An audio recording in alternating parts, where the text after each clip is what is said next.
El Friki Online càpsula 939. Per petició i demanda del nostre seguidor i amic Livio Salazar, tenim aquí Adastra in Àfrica, edició de Delancourt, edició francesa de Delancourt. D'entrada, quina diferència hi ha en l'edició que va treure Planeta en el seu moment? D'entrada, doncs, el tamany. Això els francesos ho tenen. Més gran, ja ho veieu, és més gran. De sortida, doncs, aquest color. Aquí la coberta la tenim en blanc, que jo crec que llueix més, i aquí tenim aquest to ocre. A dins el mateix.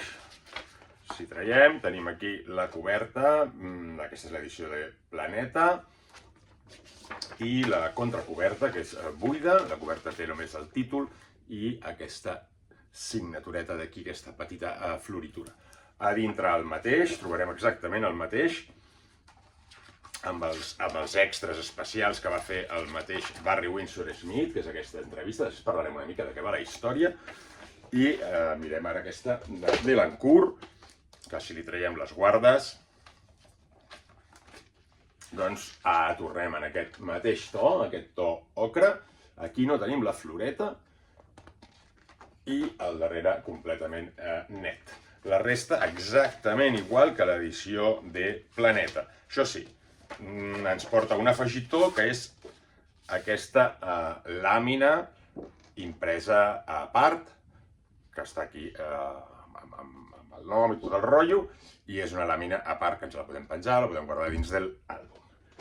Per tant, poca diferència amb l'edició, sobretot el més important és el tamany, el tamany importa, que aquí és més gran. El paper més o menys semblant, potser és una mica millor l'edició francesa, i els negres també estan ben saturats, o sigui, estan molt bé.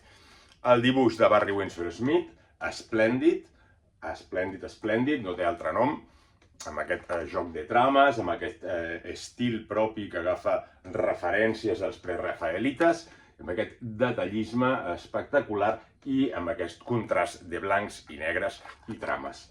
Molt bé, Barry Windsor Smith, aquí que estava passant-s'ho realment bé amb aquests personatges que són propis. De què va la història? Tot això està dins d'aquesta revista que va treure ell, que es deia Storyteller, que no va acabar de funcionar, que volia fer un còmics diferent, còmics de superherois, però que anessin a un altre ritme, que anessin a un ritme molt més pausat, on anéssim coneixent els personatges, uns personatges molt més complexes, etc.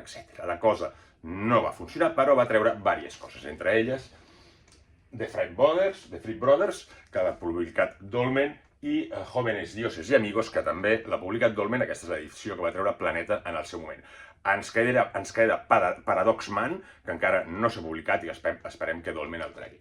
Igual, Dolmen també ens treu Adastra amb aquesta edició més gran, perquè Dolmen està traient coses molt interessants, però encara no ho sabem.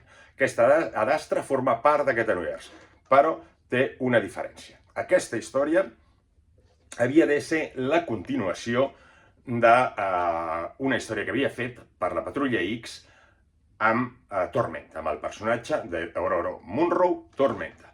Marvel no els va agradar aquella continuació, la van trobar massa complicada, massa seriosa, fins i tot van dir que abocava al suïcidi, etc. Total, que li van tirar enrere.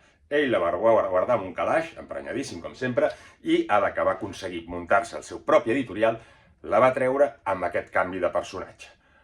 Tenim l'Ororo Munroe de l'època, amb aquesta cresta de punk, aquest estil punk que tenia en el seu moment la Tormenta, doncs reconvertida en Adastra, amb aquesta deessa, que de què va la història? Adastra arriba a Àfrica, en un poblet on hi ha una hambruna terrible, una sequera terrible, i a partir d'aquí ella intenta de fer un canvi, però al mateix temps intenta de recuperar l'esperit de la gent que viuen allà. L'esperit, em refereixo als seus xamans, a la seva cultura i a recuperar, treballar la terra per si mateixos.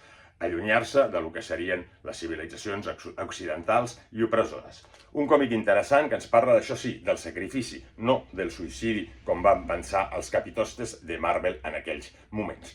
Una història molt xula, molt potent, i al mateix temps amb una altra cosa molt interessant. Al final, tot aquest món que va crear Barry Windsor Smith té un toc molt d'humor i de crear aquests personatges reals. Doncs al final tenim una entrevista, una llarga entrevista a Adastra, no a Barry Windsor Smith, sinó a Adastra. Adastra, que l'anem trobant a diferents hotels, bevent quantitats ingents de cava, de xampany en aquest cas, i amb una entrevista molt divertida que ens farà referència a les altres històries i a com veu ella aquesta adaptació que va fer Barry Windsor Smith a Àfrica.